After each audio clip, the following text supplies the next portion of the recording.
Okay students, good morning.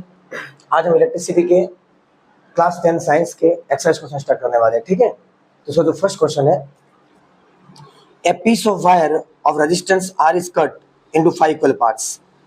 एक wire का टुकड़ा है, उसको 5 इक्वल पार्ट में काटा गया है। This parts are then connected in parallel. If the equivalent resistance of the combination is R dash, then the ratio of R to R dash. Question ऐसा बोल रहा है स्टूडेंट्स, हमारे पास एक वायर का टुकड़ा है, जस्ट लाइक इस तरीके से एक वायर का टुकड़ा है, ये इसका क्रॉस सेक्शन एरिया है। इस वायर का जो रेजिस्टेंस है वो आर है, ओरिजिनल कंडीशन में इसका रेजिस्टेंस आर दे रखा है। आफ्टर दैट इसको हमने क्या किया, 5 इक्वल पार्ट्स में काटा है, 5 इक्वल पार्ट में काटा है इसको, जस्ट लाइक 1 2 3 4 1 2 3 4 5, ये 5 इक्वल पार्ट में काट दिया। तो हर एक टुकड़ा कितने का बनेगा, r/5। ये कितना का बनेगा, r/5। ये कितना का बनेगा, r/5। ये r/5, ये r/5 एंड ये r/5। ये 5 और 5 टुकड़े r/5 के बनेंगे। जब उनको आप ऐड कर लोगे तो आपको वापस r मिल जाएगा। ओके, कोई दिक्कत नहीं, इक्वल पार्ट्स में काटा है इसलिए। अब हमें क्या करना है, इन जो टुकड़े, ये जो टुकड़े मुझे मिले, इनको मुझे पैरेलल में कनेक्ट करना है। किसमें कनेक्ट करना है, पैरेलल में। तो जब मैं इसको पैरेलल में कनेक्ट करूंगा तो पैरेलल के लिए हमारे पास रेजिस्टेंस का फॉर्मूला क्या है students, in parallel combination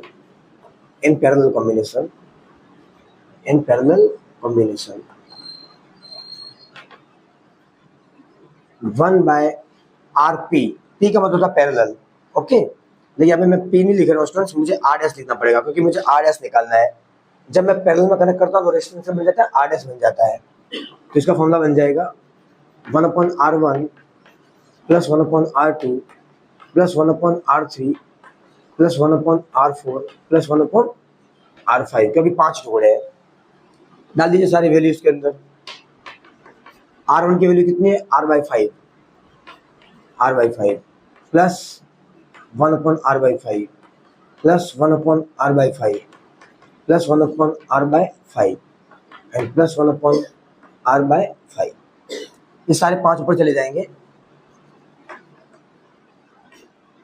5/r 5/r 5/r 5/r and 5/r। कोई दिक्कत नहीं। फाइनली क्या करेंगे, हम इनको ऐड करना है हमें। तो देखिए स्टूडेंट्स, इनके सबके डिनोमिनेटर क्या है, सेम है। तो जब भी डिनोमिनेटर सेम होते हैं तो क्या होता है, ऊपर के जो न्यूमरेटर के नंबर सारे डायरेक्टली ऐड हो जाएंगे। 5 + 5 + 10, 10 + 5 15, 15 + 5 20 20 एंड 20 + 5 25। कितना हो जाएगा, 25। नीचे क्या आ जाएगा, r। ये क्या आ जाएगा, 1/r डैश। कोई दिक्कत नहीं। अब मुझे क्या करना है, किसका रेशियो निकालना है, r डैश अपॉन r का रेशियो निकालना है। तो पहले इसको स्टूडेंट्स उल्टा कर लीजिए आप, क्योंकि रेसिप्रोकल करना बहुत जरूरी है। मुझे r डैश निकालना है, तो क्या हो जाएगा, r/25। कोई दिक्कत, देखो इसको उल्टा करके उल्टा हो जाएगा। अब मुझे r डैश टू r का रेशियो निकालना है। इस r को नीचे लेके आ जाओ, r डैश टू r पूछा, r टू r डैश पूछा है, इसमें r to r dash. Okay, r to r dash पूछा है। इस r डैश को नीचे लेके चला जाता हूँ और 25 को इस साइड ट्रांसफर कर दो आप, सीधा आंसर मिल जाएगा आपको। यार नीचे चला गया r डैश, तो r टू r डैश का जो रेशियो मिला इसमें कितना मिला, 25:1, दैट इज 25, ओनली 25।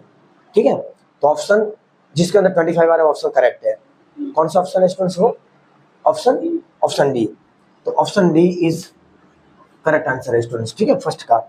अगर r डैश टू r पूछता तो क्या आंसर था, यार नीचे लेते 1/25, तो 1:25 आंसर करेक्ट था। ओके, छोटी छोटी बातों का ध्यान रखना है। Question number 1। Okay,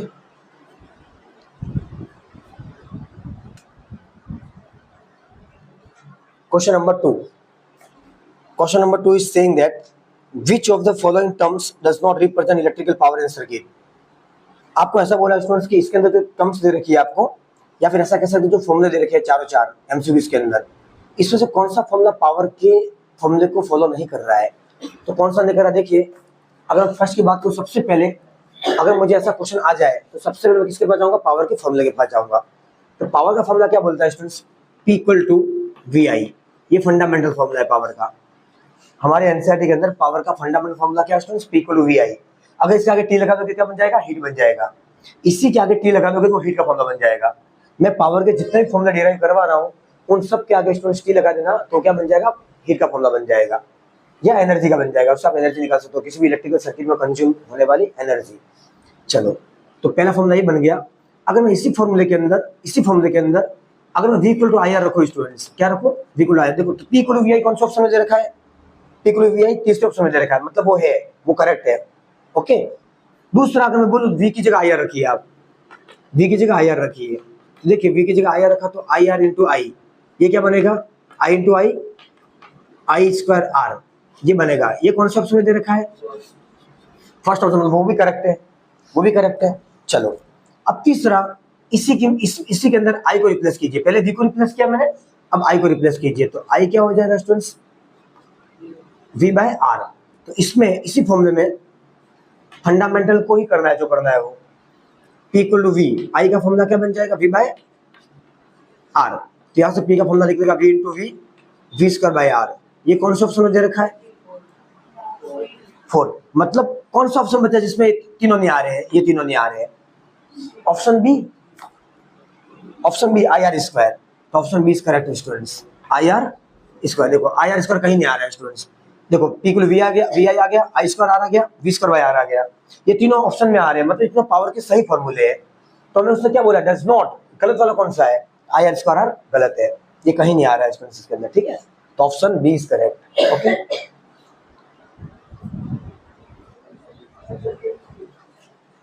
okay students, question number 3।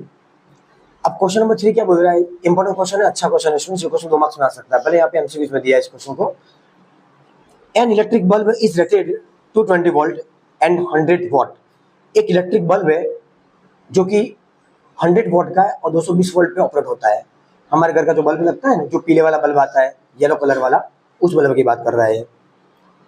When it is operated on 110 volt, इसी बल्ब को जब 110 वोल्ट पे ऑपरेट कराओगे तो कितनी पावर का कंज्यूमेशन करेगा। तो 220 वोल्ट पे कितनी, 100 वॉट, तो 110 वोल्ट पे कितनी हो जाएगी। पावर डायरेक्टली क्या है, वोल्टेज के प्रोपोर्शनल है। तो अगर पावर कम, वोल्टेज कम हो गया, पावर क्या हो जाएगी, कम हो जाएगी। अब ये बात तो फैक्ट है स्टूडेंट्स की, आंसर के अंदर 100 वोट नहीं आ सकता है, 100 वोट से कम वाला आंसर सही है, मतलब 75 वोट, 50 वोट एंड 25 वोट, इन तीनों में से एक ऑप्शन सही होगा। अब कौन सा ऑप्शन सही हमें चूज करना है, ठीक है। देखो, हमने कॉन्सेप्ट से पता कर लिया कि पावर, अगर वोल्टेज कम हुआ तो पावर कम हो जाएगी, ये बात तो फैक्ट है। कंज्यूमशन, पावर का कंज्यूमशन, नॉट उसके ऊपर लिखी हुई पावर कम होगी, ठीक है स्टूडेंट्स। ओके, चलो, तो क्वेश्चन नंबर 3।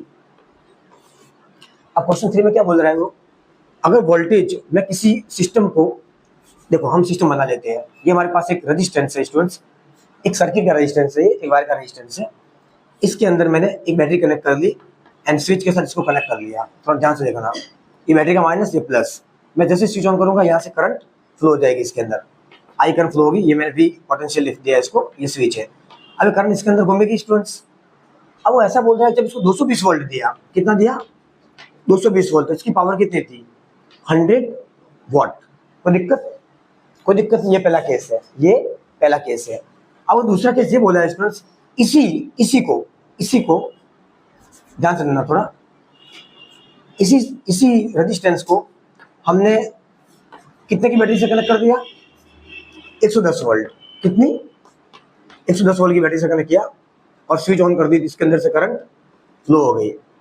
अब ये मुझे निकालना है, ये पावर कितनी कंज्यूम करेगा मुझे निकालना है, ठीक है। ये स्विच है, ये वोल्टेज दे दिया मैंने 110 वोल्ट का, इसमें आईएमपी की करंट फ्लो करवा दी, इसमें इतना तो इसमें कितना, ये पूछा है उसने हमें। तो एक बात पूछूं मैं, सबसे पहले इसको निकालने के लिए किसके पास जाएंगे, अगर पावर दे रखा तो पावर के फॉर्मूले के पास जाएंगे, किसके पास जाएंगे, पावर के फॉर्मूले के पास। तो पावर का फॉर्मूला क्या होता है students, P equal to VI, P equal VI के पास जाएंगे। अब दिक्कत ये होगी करंट नहीं है मेरे पास, तो करंट को हम क्या कर देंगे, रिप्लेस कर देंगे। इस फॉर्मूले में करंट नहीं है, नहीं दे रही है करंट, तो करंट को हम यहाँ से एलिमिनेट कर लेंगे। तो करंट को एलिमिनेट करने के लिए क्या करेंगे हम, P इक्वल टू VI से हम I को सब्जेक्ट बनाएंगे, I को नहीं बना सकते सब्जेक्ट, एक काम करो, हम ओम्स लॉ लगा देते हैं सीधा।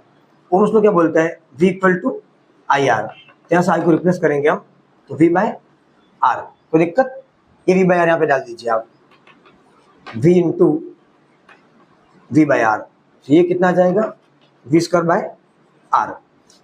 ओके, समझ में आया। बट इस केस में कुछ निकालना ही नहीं है मुझे, इस केस में मुझे कुछ नहीं निकालना है, मुझे निकालना सारा इस केस के अंदर है। तो यही P equal to V square by R इस केस के लिए बनेगा।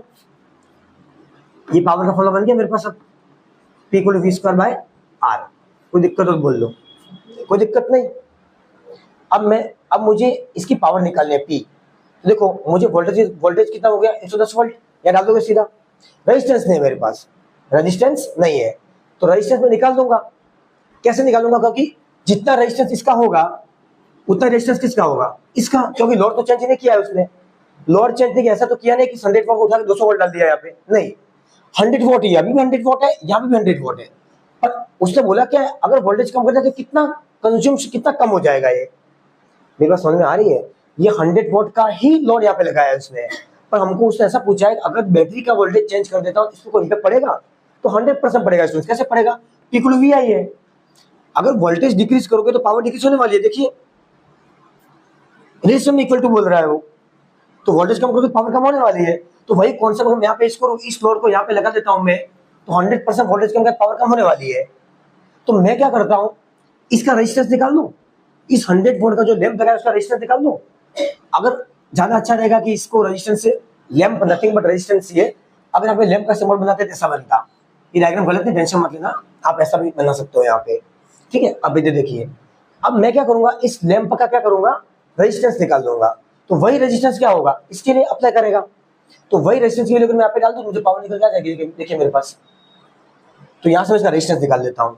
तो पावर कितनी दे रखी है 100, कितनी दे रखी है 100, वोल्टेज कितना दे रखा है 220 का स्क्वायर, और यहाँ से मुझे रेजिस्टेंस निकालना है। तो मैं रेजिस्टेंस को निकालने के लिए क्या करूंगा, रेजिस्टेंस इधर जाएगा तो 100 कहाँ चला जाएगा नीचे। तो मैं रेजिस्टेंस को सब्जेक्ट बना रहा हूँ यहाँ से। 220 का स्क्वायर कितना होता है 484। मैं पहले 22 का स्क्वायर कर रहा हूँ, 22 का स्क्वायर होता है 484, और आगे 2 जीरो लगा दूंगा। 220 इंटू 220 कितना हो जाएगा, 48400 अपॉन 100 नीचे चला जाएगा स्टूडेंट। देखिए मैंने आर को सब्जेक्ट बनाया, तो आर इधर आ गया, 100 कहाँ चला गया नीचे। इन सौ नहीं करना था स्टूडेंट, तो क्रॉस मल्टीप्लाई कर लेना आप। 100 आर को इससे मल्टीप्लाई करेंगे 100 आ जाएगा, ये 220 को स्क्वायर को 1 से करके दिया जाएगा। चलो कर देते, 2 मिनट लगेगी। आपको किसी को नहीं पता चले बाई चांस डायरेक्ट कैसे किया। देखिए ये मैंने कैसे किया, यहाँ पे यहाँ करवा रहा हूँ मैं, ध्यान से देखना। मैं क्रॉस मल्टीप्लाई कर रहा हूँ, पहले मैंने 100 को आर से किया, 100 इंटू आर, क्रॉस मल्टीप्लाई कर लिया। ये फ्रैक्शन में था, इसको फ्रैक्शन बना लिया। 220 का स्क्वायर कितना होता है 484, उसको 1 से मल्टीप्लाई कर लिया, 484, आगे 2 जीरो लगा दिया, क्योंकि ये 2 जीरो है। 220 बनेगा तो 2 जीरो आएंगे, ठीक है। ये आ गया यहाँ पे। अब मैं अपने आर का सब्जेक्ट बनाऊंगा, 48400 अपॉन 100, ये 2 जीरो से 2 जीरो कट गया, तो आर कितना आ गया स्टूडेंट्स 484 ओम। कितना आ गया 484 ओम। ये मेरा रेजिस्टेंस आ गया, किसका, इस लैंप का। इस लैंप का जो रेजिस्टेंस आया वो वही क्या होगा, इसी लैंप का होगा। क्या डाल दो यहाँ पे, ये पी निकल के बाहर आ जाएगी। देखिए ये पी मुझे निकालनी है, वी कितना है इसके लिए 110।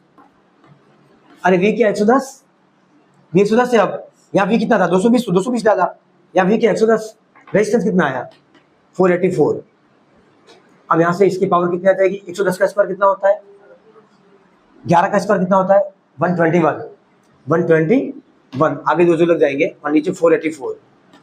अब फटाफट उसको डिवाइड करना जरा, कितना आ रहा है स्टूडेंट्स। हम टाइम बचाने के लिए सीधा यूज कर रहे हैं, फटाफट बोलना 25 वैट। कितना आ गया 25 वैट। तो स्टूडेंट्स जब हमने क्या किया, वोल्टेज 220 दिया, तब ये लैंप कितनी पावर कंज्यूम कर रहा था 100 वॉट। हमने जब वोल्टेज कम किया तो इसी लैंप की पावर कितनी होगी 24 वॉट होगी, मतलब 4 टाइम्स कम होगी स्टूडेंट्स। आगे समझ में। क्वेश्चन नंबर 3 था, बहुत अच्छा क्वेश्चन था, इसको एमसीक्यू में दिया है। ये क्वेश्चन 2 से 3 मार्क्स में आ सकता है, ठीक है।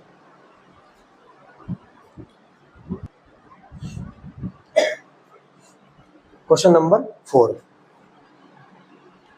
2 conducting wire of same material and of equal lengths and equal diameters are first connected in series and then parallel in circuit across the same potential difference. The ratio of heat produced in series and parallel combination would be what? ठीक है।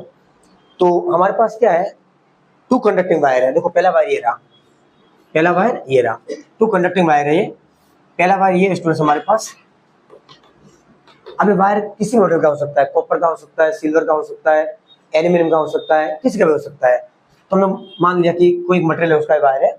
ये दूसरा case है, same wire, two conducting wire है, ये same wire है, लंबाई भी सेम है, डायमीटर भी सेम है, कोई दिक्कत नहीं।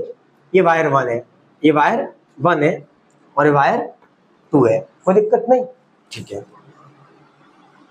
Same material, equal length, equal diameter, इनकी लंबाई भी क्या है, सेम है। इनकी लंबाई क्या है, इनकी लंबाई सेम है, लेंथ सेम है इनकी, एंड डायमीटर भी क्या है, सेम है, डायमीटर भी क्या है, सेम है, कोई दिक्कत नहीं। चलो, फर्स्ट कनेक्टेड इन सीरीज, इनको पहले सीरीज में कनेक्ट करना है, इनको पहले सीरीज में कनेक्ट करना है, एंड देन किस में करना है, पैरेलल में करना है। तो इसका रेजिस्टेंस मान लेता हूं मैं R है, इसका रेजिस्टेंस क्या है, R है, तो इसका रेजिस्टेंस भी क्या होगा, R, सेम मटेरियल है।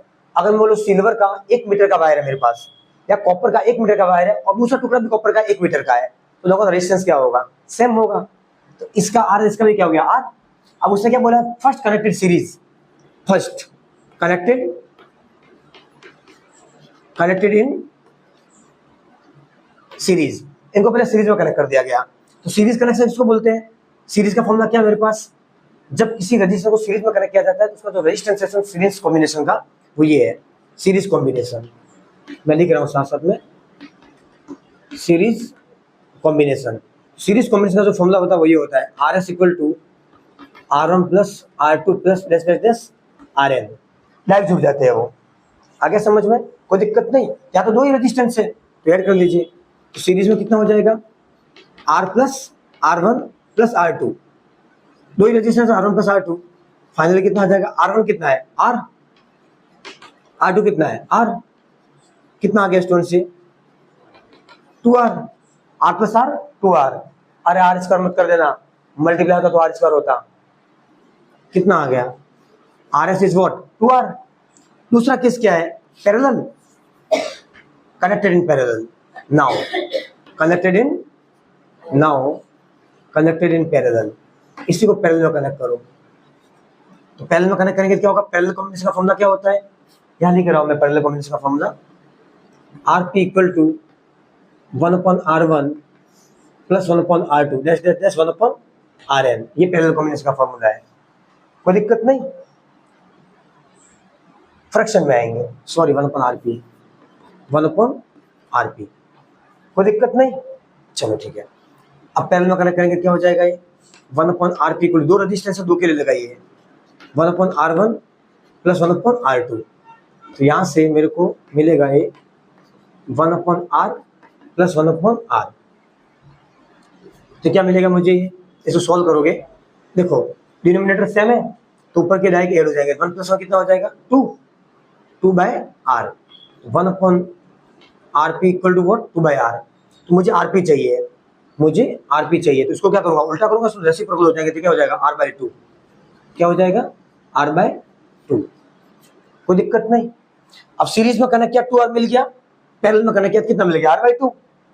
अब ऐसा किया हमने, जितना पूछा था हमने कर लिया है। अब उसने क्या बोला है, in circuit across the same potential difference the ratio of heat produced in series to parallel combinations. जब इसको मैंने सीरीज में कनेक्ट किया तब हीट कितनी प्रोड्यूस हुई, और जब इसको मैंने पैरेलल में कनेक्ट किया तब कितनी हीट प्रोड्यूस हुई, उस हीट का आपको रेशियो निकालना है।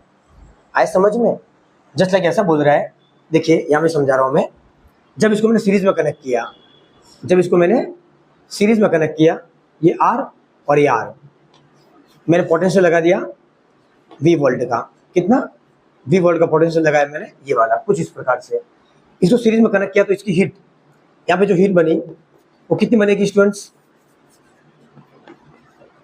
Heat in series HS, heat in series, heat का फंडामेंटल फॉर्मूला क्या होता है, VIT, क्या होता है VIT। ऐसे यहाँ पे रेजिस्टेंस आ रहा है तो मुझे इसको रेजिस्टेंस की फॉर्म में लाना पड़ेगा। तो रेजिस्टेंस की फॉर्म में लाने के लिए मैं क्या करूंगा, V या तो V इक्वल टू IR करो तो भी चलेगा, या इक्वल टू V/R करो, कोई दिक्कत वाली बात नहीं है। V इक्वल टू IR करूंगा क्या हो जाएगा, V यहाँ से हट जाएगा, पोटेंशियल डिफरेंस सेम है, कोई दिक्कत वाली बात नहीं है। I² RT आ जाएगा, पर करंट नहीं है मेरे पास, करंट नहीं है तो करंट को रिप्लेस कीजिए आप। मैं फिर बोल रहा हूँ, आपको कैसे पता चलेगा किसको हटाना है वहां से, उस फॉर्मूले से किसको एलिमिनेट करना, आपको कैसे पता चलेगा। देखो पोटेंशियल सेम दे रखा है, पोटेंशियल की जरूरत है मुझे, इस सर्किट से फ्लो वाली करंट नहीं दे रखी है आपको, करंट नहीं दे रखी है आपको, तो जो नहीं दे रखी है उसको हटा दो, जो नहीं दे रखी है उसको हटा दो। कैसे हटाएंगे? हम जानते हैं ओम्स लॉ। क्या जानते हैं? Ohm's law. तो ओम्स लॉ से आई को क्या बना लेंगे हम? सब्जेक्ट बना लेंगे, और V by R, I equal to V by R यहाँ पे लाके रख देंगे, तो करंट हट जाएगी। देखिए V by R into T, H equal to क्या बन गया? V square T by R. कोई दिक्कत? अब सीरीज के लेवल में इसको करो, क्या आ जाएगा? H S equal to V square T by R S. अब इनके नीचे एस क्यों नहीं लगाया? क्योंकि वी दोनों के लिए सेम है। वी इसके लिए जितना उतना इसके लिए, देखो इसके लिए जितना इतना पैरेलल के लिए, इसको मैं पैरेलल में कनेक्ट कर लेता हूँ, इसको मैं पैरेलल में भी कनेक्ट कर देता हूँ। इस तरीके से पैरेलल में कनेक्ट कर दिया इसको मैंने, और मैंने इसको वी वोल्ट की बैटरी से कनेक्ट कर दिया है इस तरीके से।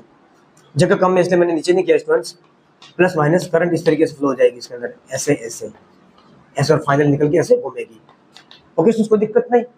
अब पोटेंशियल जितना यहाँ लगा है उतना पोटेंशियल यहाँ पे दोनों वीवी तो सेम है। अरे वीवी सेम है तो एस लगाने की जरूरत नहीं है, नीचे एस और पी लगाने की जरूरत नहीं है। ठीक है, ओके। और रेजिस्टेंस क्या है? Are S. अब रेजिस्टेंस अलग अलग इसलिए मैंने इसके नीचे कर दिया, आर एस लगा दिया, सीरीज रेजिस्टेंस। तो ये हीट किस में आ गई? सीरीज में। अब सेम एस में किस में निकाल दो? पैरेलल में। तो पैरेलल में कितनी आ जाएगी? एच पी कितनी आ जाएगी? V square T by R P. कोई दिक्कत? ये आ गया सेकेंड, कोई दिक्कत नहीं। अब उस समय क्या पूछा है? उस समय क्या बोला है? रेशियो निकालना किसका? Series to parallel. Series to parallel मतलब according to question H S upon H P, heat series to heat parallel. इसका रेशियो पूछा है एग्जाम में। अगर heat parallel to heat series पूछे तो पैरेलल ऊपर आएगा, एस नीचे आएगा। गलती मत करना, छोटी बातों का ध्यान रखना।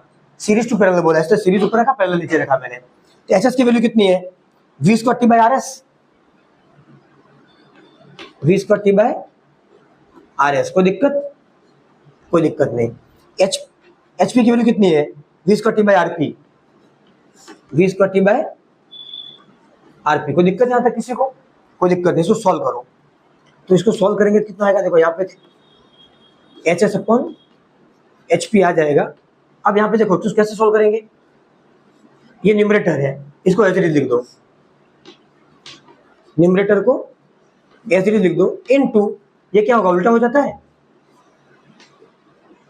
थोड़ा दूर लिखूंगा ज्यादा अच्छा रहेगा। V square T by R S into, sorry, हाँ अब देखिए ये न्यूमरेटर ऐसे ले दिया। अब ये जो डिनोमिनेटर है ये क्या हो जाता है? रेसिप्रोकल हो जाता है। क्या हो जाता है? रेसिप्रोकल। तो ये आरपी ऊपर चला जाएगा और V square T by V square T नीचे आ जाएगा।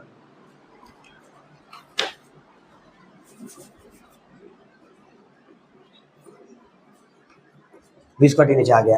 ये कैसे किया मैंने? क्लास 8 का कॉन्सेप्ट है स्टूडेंट्स। जस्ट लाइक देखिए इस तरीके से, अगर कहीं दे रखा है पी बाई क्यू और नीचे दे रखा है एक्स बाय वाई, इसको कैसे सॉल्व करोगे आप? हमेशा न्यूमरेटर को ऐसे ही लिखना है, पी बाई क्यू को इनटू इसको वाई बाई एक्स कर देना है। इस तरीके से इसको उल्टा कर देना है स्टूडेंट्स वहाँ पे। ठीक है, तो मैंने वही कॉन्सेप्ट लगाया है। V square T by R S ऐसे रखा मैंने, इनटू इसको उल्टा कर दिया, RP upon V square T. तो देखिए वी स्क्वायर टी से वी स्क्वायर टी पूरा कट गया। अरे कटा, तो फाइनली मुझे कितना मिला? यहाँ से जगह कम है स्टूडेंट्स, तो मैं इस यहाँ पे कर रहा हूँ। ठीक है, इसको यहाँ पे कर रहा हूँ, यहाँ पे लिखेगा यहाँ पे। तो अब मुझे, चलो यहाँ पे नहीं करते, यहाँ कर देते हैं, यहाँ पे, यहाँ दिख रहा है। ओके, तो मुझे कितना मिल गया? H S upon H P कितना मिला? R P upon R S कितना मिला? R P upon R S. और R P upon R S की वैल्यू कितनी है? आर पी की वैल्यू कितनी है? आर पी के लिए निकाली मुझे, ये आर बाई टू। कितनी निकाली? R by two upon R S की वैल्यू कितनी है? 2R। तो H S upon H P कितना मिल गया मुझे? ये दोनों आपस में मल्टीप्लाई हो जाएंगे, R बाय 4R। तो R से R कट गया स्टूडेंट्स, तो R से R कटेगा तो कितना हो जाएगा? ये H S upon H P equal to क्या बचा? 1/4। 1/4। तो जो रेजिस्टेंस आएगा इसका वो आ जाएगा 1:4। कौन सा ऑप्शन सही है स्टूडेंट्स? ये option C is correct. One moment students, मैं कैमरा सेट कर देता हूँ थोड़ा, तब अच्छा दिखेगा। ठीक है स्टूडेंट्स, अब आपको दिख रहा है, देखो यहाँ पे HS upon HP equal to RP upon RS, RP की वैल्यू R/2 थी, RS की वैल्यू 2R थी, ये R का R, ये 2 नीचे मल्टीप्लाई हो जाएगा, 4R हो जाएगा, R से R कट जाएगा, 1/4 हो जाएगा, 1:4 है। तो HS अपॉन HP मतलब heat series to heat parallel, कितना गया रेशियो? 1:4। कोई दिक्कत नहीं। तो ये बहुत अच्छा क्वेश्चन था, ये भी न्यूमेरिक वैल्यू में क्वेश्चन आ सकता है, ठीक है। तो नेक्स्ट क्वेश्चन के साथ आगे बढ़ते हैं, क्वेश्चन नंबर 5।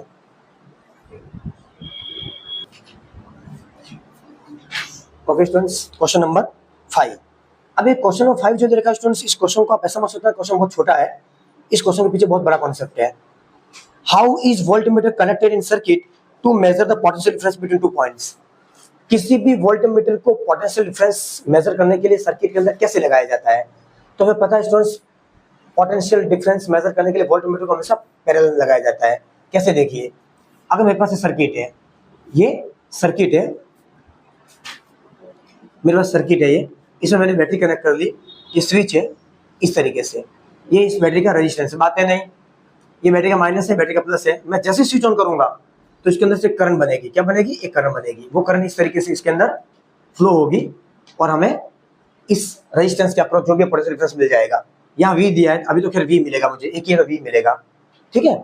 अब उसने ऐसा बोला है कि पोटेंशियल डिफरेंस को मेजर करने के लिए वोल्टमीटर को कैसे लगाया जाता है? तो वोल्टमीटर को पैरेलल लगाया जाता है। कैसे लगाया जाता है स्टूडेंट्स? पैरेलल लगाया जाता है, ऐसे करके वोल्टमीटर को पैरेलल लगाया जाता है। अब ऐसे ही क्यों लगाया जाता है इसको? तो किसी भी इलेक्ट्रिकल सर्किट के अंदर वोल्टमीटर को पैरेलल में इसलिए कनेक्ट किया जाता है स्टूडेंट्स, क्योंकि वोल्टमीटर का जो इनपुट रेजिस्टेंस है वो क्या है? बहुत ज्यादा है। तो इसका आंसर लिख देता हूं पहले मैं। इसका आंसर क्या है? वोल्टमीटर। क्या आंसर है? वोल्टमीटर, सॉरी पैरेलल, पैरेलल इसका आंसर क्या है? पैरेलल। इसका आंसर क्या है? पैरेलल। वोल्टमीटर को पैरेलल में कनेक्ट किया जाता है। अब पैरेलल में ही क्यों कनेक्ट किया जाता है? बिकॉज वोल्टमीटर को पैरेलल में कनेक्ट किया जाता है because voltmeter it has high resistance, because it has high resistance near about infinity,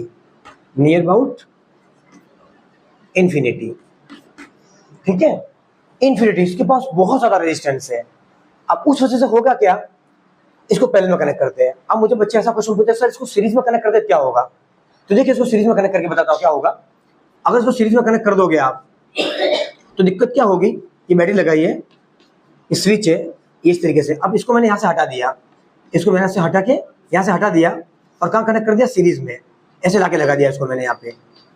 अब मैं जैसे स्विच ऑन करूंगा ना तो दिक्कत क्या होगी? यहाँ पे करंट आएगी, यहाँ पे करंट आएगी। अब यहाँ पे करंट आके रुक जाएगी। क्यों रुक जाएगी? क्योंकि वोल्टमीटर का इनपुट रेजिस्टेंस क्या है? बहुत ज्यादा है। तो रेजिस्टेंस क्या करता है? करंट को अपोज करता है। Resistance is what? Oppose the flow of current.